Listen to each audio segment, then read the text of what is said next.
Russian President Vladimir Putin has visited Mariupol, a Ukrainian city in the Donetsk region which has been occupied by Moscow's forces since May of last year. Putin flew to Mariupol by helicopter and traveled around several districts of the city, making stops and talking to residents, the TASS agency reported on Sunday, citing the Kremlin. Reports of the Mariupol visit came a day after the Russian leader traveled to Crimea to mark the 9th anniversary of the Black Sea Peninsula's annexation from Ukraine. Russian state TV showed him visiting the Black Sea port city of Sevastopol on Saturday, accompanied by the local Moscow-appointed governor, Mikhail Razvozhayev. Russia annexed Crimea from Ukraine in 2014 following a referendum that was not recognized by Kiev and the international community. Ukrainian President Volodymyr Zelensky has demanded that Russia withdraw from the peninsula as well as the areas it has occupied since last year.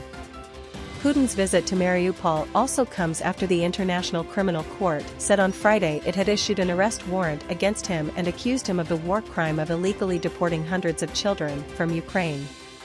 Putin has yet to comment publicly on the warrant. The Kremlin spokesman has called it null and void and said Russia finds the very issues raised by the ICC to be outrageous and unacceptable. Meanwhile, Ukrainian forces repelled 83 Russian attacks on March 18, the General Staff of Ukraine's armed forces reported. According to the General Staff, Russian forces are focused on trying to capture the entirety of Donetsk and Luhansk oblasts. Russian troops conducted offensives near Lyman, BAKHMUT, Avdiivka, Marinka, and Shakhtarsk. Russian efforts were centered on BAKHMUT. Russian troops launched 11 missile attacks, 4 of which were targeted at civilian infrastructure in Zaporizhia. Russian forces also conducted 16 airstrikes and 99 attacks from multiple launch rocket systems. Meanwhile, Ukraine's Air Force reportedly conducted 10 strikes on concentrations of Russian troops and downed an Iranian-made Shahed-136. Ukrainian forces struck 7 concentrations of Russian troops and military equipment. On March 17, Colonel General Alexander Syrsky, the commander of Ukraine's ground forces, said Russia has used all its forces in Bakhmut in an effort to completely surround the city. Fighting is going on to the north, east, and south of Bakhmut, Syrsky said.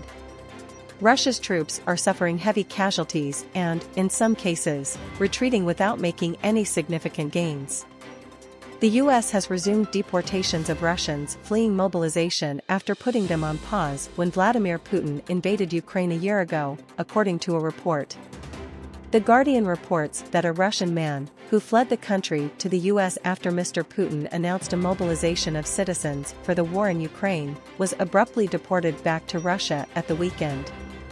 The man is reportedly among a number of Russian asylum seekers who traveled to the U.S. since the beginning of the conflict, who now fear the Biden administration will send them back to Russia where they could be jailed or sent to the front line of war. The U.S. first suspended deportation flights to Russia, Ukraine, and 7 other European countries last spring amid Russia's invasion of Ukraine. Estonia, a country of 1.4 million people bordering Russia, is one of the most vocal supporters of Ukraine. It's also one of the West's frontline states facing an increasingly aggressive Russia.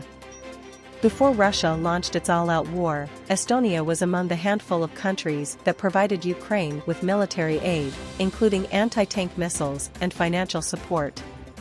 According to Pevkur, Estonian defense minister, Estonia and other NATO members are responsible for assisting Ukraine because it's fighting for the free world. That's why the Estonian army has trained Ukrainian soldiers, including infantry soldiers, sharpshooters, and medics, and provided over €370 million in aid. What we see from the battlefield is that the Russian army has not changed in 100 years. During the First World War and the Second World War, they used the same tactics, which are unimaginable atrocities and war crimes. They are raping kids, they are killing civilians, he said. So in that sense, nothing has changed in the Russian war system. And on the other hand, of course, we see that heavy artillery and long fire are still much needed. When we thought that whatever the new war would be, like a high-tech war, it's not. It's still a heavy artillery fight.